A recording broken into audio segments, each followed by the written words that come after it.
Who comes to mind when you think of the most important person in the world?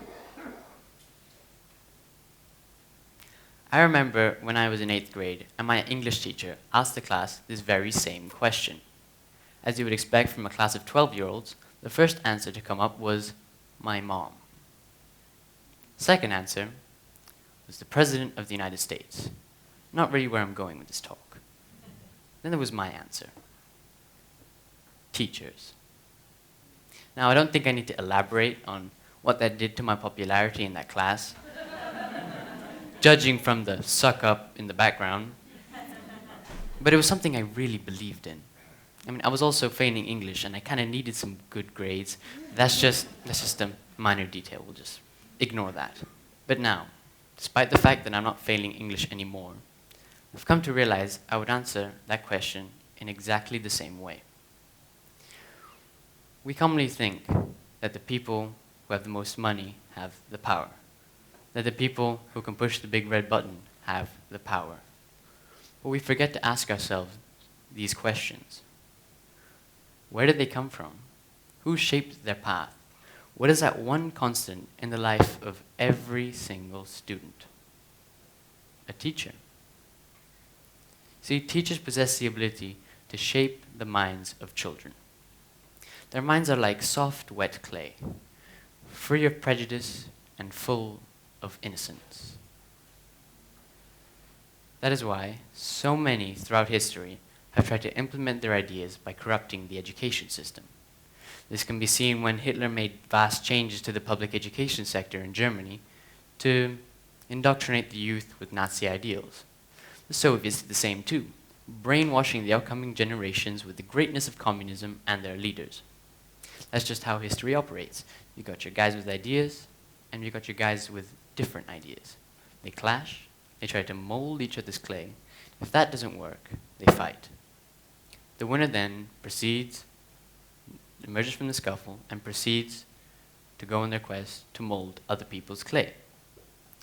In the world of today, it is teachers that have this power to mold the clay.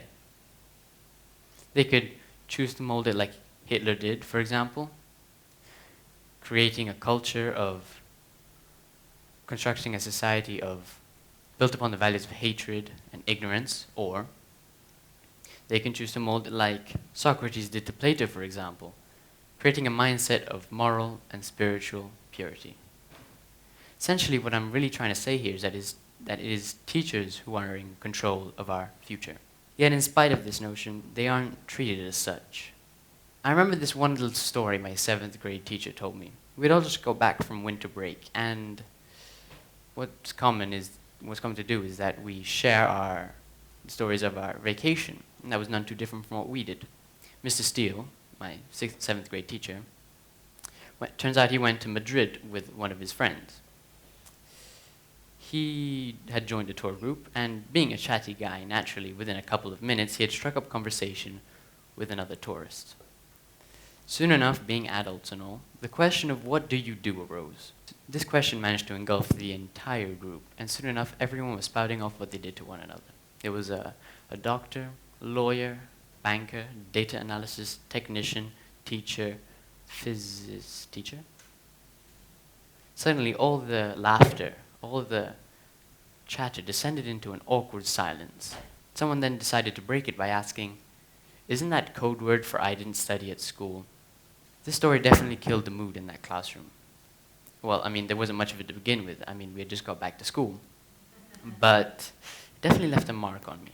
The stigma against teachers and the continued denial of their importance to society is one that simply put baffles me. Did you know that in the US alone, 33% of teachers leave the profession within 3 years of beginning their careers, while that number rises to almost 50% after 5. That means if I were to open a school right now of 20 teachers straight out of college, 10 of them would leave after 5 years.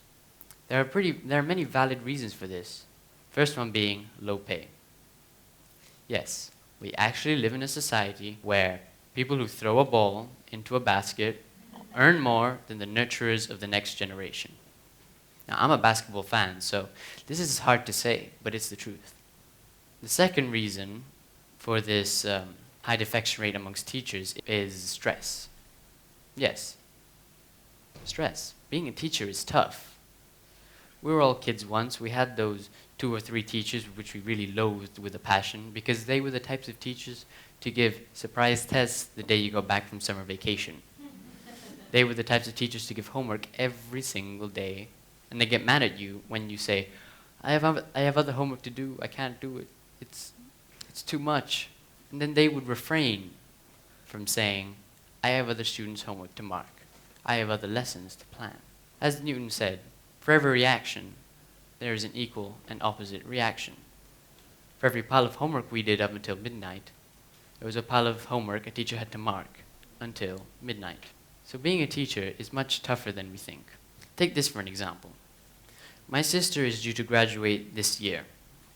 She has already sent her college applications off, and my family and I are waiting eagerly to see how it goes. One of the requirements of these college applications is an extended essay, an independent, self-directed investigation. In other words, a pretty substantial piece of work that she had to complete during the summer. So from June 17th to September 1st, my sister would go to the laboratory every day, collecting samples after samples, data after data, running repeats upon repeats upon repeats. But she was not alone. Daily, she would send her progress to her biology teacher, who would read it, look over it, mark it, correct it, and send it right back without fail. This man gave up a large part of his summer vacation to support my sister and her ambitious plans. Now, this isn't a teacher just doing his job for the sake of the paycheck. This is a teacher doing his job for the sake of the student, for the sake of his student. This is certainly a great example of what being a good teacher is all about. But it isn't the only one. There are so many examples throughout the world that we just don't pay attention to them. Certainly it doesn't help that popular culture constructs this degrading image of teachers, making it more difficult to become aware of their sacrifices and thus appreciate them more. Now, I'd like to reel it back into the basis of this talk, that teachers are the future. My idea of what we need to do in our future is simple: open minds. It is only when we open our minds that we enable ourselves to find the truth. We need to create a system within our schools that opens the minds of children, that allows them to shape their own clay without it ever drying up. Where do teachers fit into this equation, you may ask? It is teachers that must give them the tools to unlock their minds. It is teachers that will set them on a mission throughout life to never be satisfied with only one half of the story, with only one side of the argument, with only one point of view. They will be on a constant search for that next piece of information, for that next perspective.